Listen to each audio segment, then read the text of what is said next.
Get in, losers. We're getting Botox.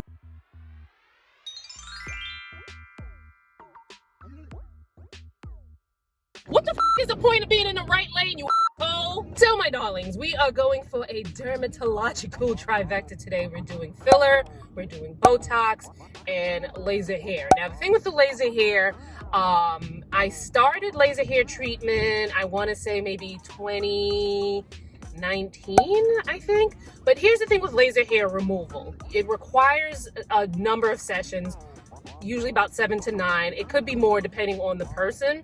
And in between each session, you need to space it out. So like each session is like a month apart.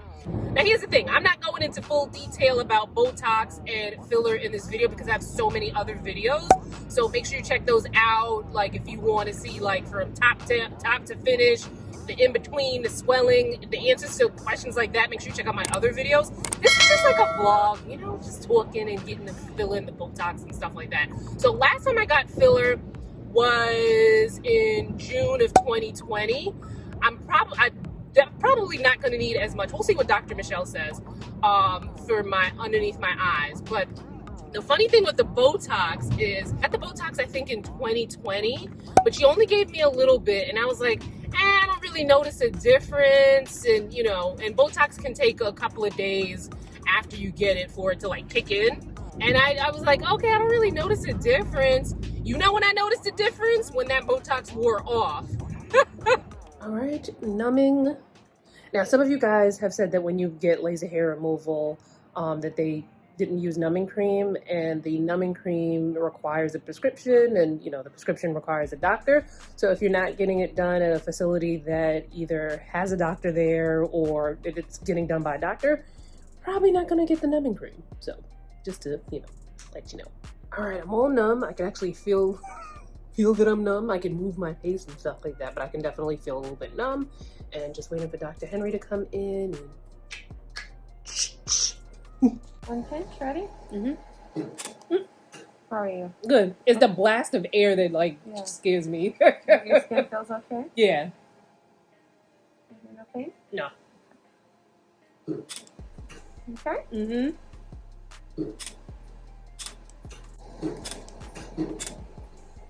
So I noticed that like, well, here these lines. The funny thing is, I didn't notice the difference that the Botox made until it wore off. Yeah. And I was like, yeah, I would love that. Yeah. And then I feel like it's not as. I mean, you tell me. Mm-hmm. I definitely feel that there's still filler there. We did filler, I think, what, June? Mm-hmm. They're still there, but I don't know if maybe if I can use a little extra. You let me know. What we could do that I think would be nice, not really filling the tear troughs, but I think it looks flat and we don't want to make it look puffy. I think a little bit right here, you're a little sunken in the cheek. Yeah. And that's going to give you support. Okay. And so I think maybe doing right here and a little bit out here. Not to give you like really augmented, but just to give you a little support underneath the eye. Yeah. It's going to look nice. Okay. Smile big for me. Yeah, we could do a little bow around the eyes. The discoloration here, what you gave me, I would say maybe about 90% of it is gone. Yeah.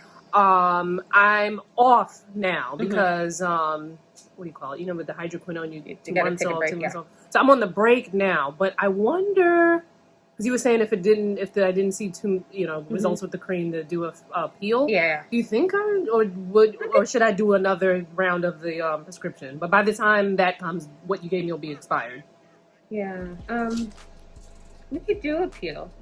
I think either way we should do a peel. Yeah. But I think let's do the injections and then maybe let's do the peel like next week. I was just asking in general. Okay, so you're doing Restylane Lyft? Restylane Lyft. Okay. Because I'm not going into the actual tear trough. I'm doing it more for structure here. Okay. So it supports the tear trough. Okay. And so if I use the one that I use here, it's going to be too soft. Gotcha. So we're going to use that. Okay? All right. Are you ready? Same job here so we match. Okay. A little pinch. Oh, I'm sorry. Give me more. And then we always joke like one day we're gonna look like the cat lady. Never. I will just take it all out. We'll let you guys look like that.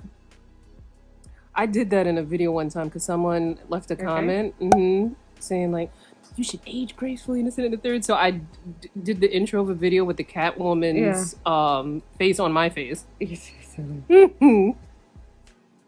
so funny. That's it. Woo. So an amazing thing about the pandemic, since we're all wearing masks, you can't see any of my redness or any of that stuff. No one's gonna know. All right, you guys, we are lasered, we are filled, we are Botoxed. My face feels a little numb still. I can see well, I haven't really had a chance to like look at myself in the mirror. I'll like get all close up when I get home. The Botox usually takes some time to like for you to see the effects. Like it can take maybe a few days or so. I'm a little annoyed because I didn't get a fork for my sweet green salad and I was just ready to yum down my salad, but no fork. So I don't know if like there were forks on the side and then I was supposed to take them or what, but like no fork. So I will wait till I get home to yum down my salad. For the laser hair, she went up in frequency. So that's another thing, another point when it comes to the laser hair as well, is she's been very conservative with me with the laser hair, which is great because we're using the proper laser that's good for dark skin, but you still want to be a little bit more on the conservative side, because I'd rather have facial hair than to get burned and have hyperpigmentation that's going to be harder to remove than facial hair, or like even something like a keloid or something. I'd rather, slow and steady wins the race with the laser hair than to, than to try to go all hard and then like I'm just like all bumped up underneath here. I've only had one time where I had a reaction to the laser, and I had like little bumps of what Dr. Michelle said looked like folliculitis. She gave me a prescription, that a very inexpensive prescription, and then that went away within about a week. But that was the only time I've had a reaction to the laser hair. All right, now when it comes to pricing, please make sure you check out this video that I'm going to link here and in the description box, where Dr. Michelle and I had a convo about pricing for various cosmetic procedures. Now remember that cosmetic procedure pricing is going to vary by provider, by location, and by exactly how much and which brand and whatnot of what you got. So obviously the price of procedures in New York City are going to be different from in the middle of the country. So bear that in mind, but check that out if you have questions about pricing. I can't tell you what I paid because I got a discount, so that's not going to help you out anyway. I'm trying to give you an idea. What I got cost less than this Louis Vuitton bag. So, it depends on what you spend your money on. You save your coin, you give yourself a filler fund or what have you. And look into like your FSA and things like that, like your HSA, what you have with your job, see what you can pay for pre-tax or, whatever. Look into your stuff, all right? All right, so I'm back home. I'm looking good. I was red from the laser, but that seems to go down. And then she gave me some steroid cream to put on so that, kind of mitigate some of the, mitigate seems to be one of my favorite words because I feel like I say mitigate a lot in videos. To kind of like make sure that I don't have any bad reactions on my skin. I try to like wash my face to get that off, but I think that's like a scab that's healing. So I ain't gonna mess with it. But other than that, I think we're looking good. You're not gonna see the effects of the Botox. I'm gonna have to wait a couple of days and then film and see if you'll see a difference. And it's funny too, because even if I show you a couple of days from now, like the last time I got Botox, I was like, I don't really notice any difference, and until the Botox wore off, and I was like, oh my God, I had all those lines before. So we'll see, but I feel like I look, like me, just a little bit more refreshed. Obviously once this is a little bit from the numbing cream. Sometimes my skin does have a reaction to it. I feel like we'll look good. All right, folks, it is Saturday, January 23rd, about 4 days post. Now here's the thing, right?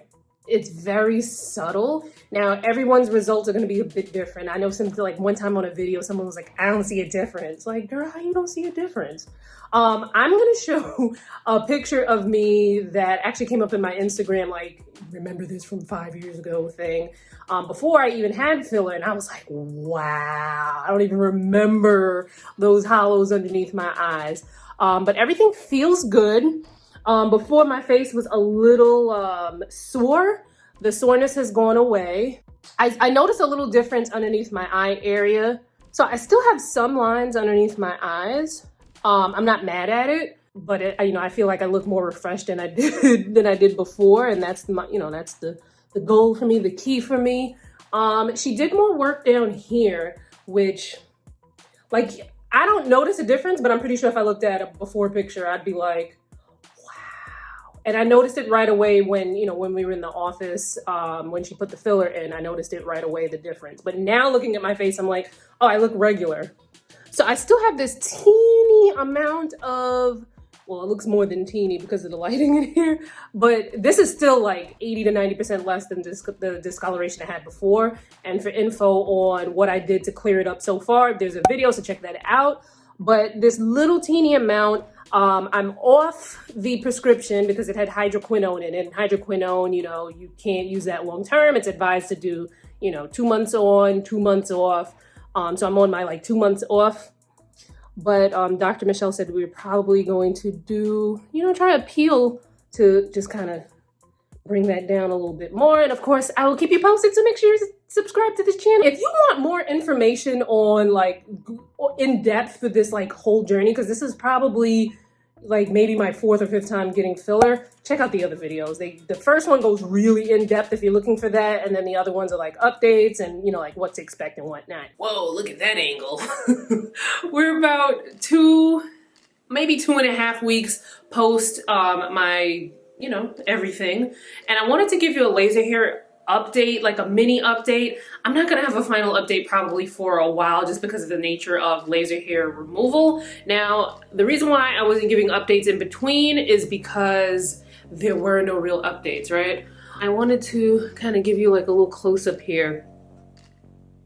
So yeah, there were no real updates because what would happen is, the beginning, I was noticing a reduction in the hair, right?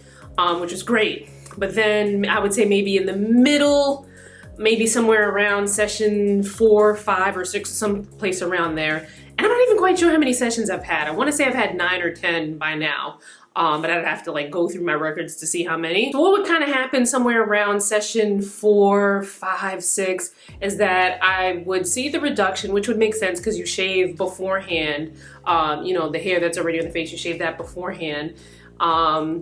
What would happen is maybe a week later or so after the session, I would be like, oh my God, there's hair there. And then sometimes it felt like there was more hair than I had initially. I'm like, what in the werewolf is going on? We ruled out PCOS. But this is looking promising to me because usually by now there would be some hair there. Now, obviously they're probably if you look really, really close, you'll see some hairs. It's important to understand that this is permanent hair reduction. You still may have some hairs. And I don't know if you guys remember from one of the previous videos, but Dr. Michelle mentioned that even when you're done with, however many sessions that you need, she estimated 7 to 9 sessions, I believe, that even after that last session and you might not see hair for a while. For some people, 3 years, 5 years later, they might have a resurgence of the hair and they need one more treatment to zap that. And then, from after then, they're good to go. So that is something to know about laser hair removal. This is looking promising, but I won't have a final update until I don't know when. You will know when I know. I think I made the mistake of even putting the first set of sessions up on YouTube because I didn't know how long it would take. And of course I didn't know we'd have a whole pandemic where there was a lockdown where I couldn't even barely leave my apartment for a couple months. Therefore not getting laser hair removal done. But I think in hindsight, I probably would have just waited until, you know, maybe around this point to maybe put some videos up. Because, you know, a lot of you guys are like, well, what's the update? Is there an update on this? Why aren't you putting any updates? And it's just like, because there weren't any updates. There weren't any updates. I wouldn't even consider this like a big update because there's no, you know, there's nothing really here to share. I'm pretty patient. I would much rather have facial hair than to have some of the issues that come from improper facial hair removal, which, you know, it can be keloids, you can have hyperpigmentation, you can have hyperpigmentation and keloids. And even when you're getting laser hair removal, it's not always safe because you want to make sure you go to someone who understands and specializes in skin of color, because there's certain lasers that we should not use. A person who understands skin of color are going to know which laser to use at which frequency. Dr. Michelle was very conservative with me, you know, throughout this. And I'm still not even sure if I'm done yet, but like I said, I'm very patient. But I would have much rather have paid more money for more sessions to have less irritation and less issues than to pay less money and have less sessions and then, you know, run the risk of, you know, the frequency being too high for my skin, me getting, you know, some sort of reaction and like all up underneath here just being bumped up and having mad dark spots. You know what I mean? So I'm pretty patient when it comes to that. You may not be. And you know, that's up to you. I have a TikTok and a Reels that I posted about why you don't want to tweeze the hair from around, you know, the facial area, because some of the hair removal methods, not just tweezing, it can be waxing, that can cause some trauma, some inflammation that could lead to hyperpigmentation. So if you have a lot of like hyperpigmentation in this area, it could be that the hair removal method that you're using is not the best. I would say your best bet, obviously, to go to a professional, someone who understands skin of color. That's like key, but you know, not everyone can afford that. I would rather you shave your face than to tweeze or to use wax, you know, like the at-home wax, or use one of those like dermaplaning devices. I like my Dermaflash. I was using that before I started getting laser hair removal. The Dermaflash can be pretty pricey, but you know, those little like razors, you can get that. You can get like 4 in a pack for like $1 or whatever. Just don't do the most. Don't put any exfoliants on before or after, you know, you do that. Like, just chill out. But I'd rather you do that to remove the hair than to do anything that's going to like irritate the skin, like plucking, at-home wax. I would even say, as long as there's nothing in the, do a patch test if you're going to use Nair on the, you know, the facial Nair. Do a patch test first, because that could also like burn your skin and then lead to, you know, hyperpigmentation. Just do a patch test before, you know, you go slather it all over your face and then have a reaction. But that is my story for now. Hopefully that answers the questions that people had. If not, I don't give a, well, I'm just playing. Follow me on social, the links will be in the description box, and I'll see you fine folks in my next video. Bye guys.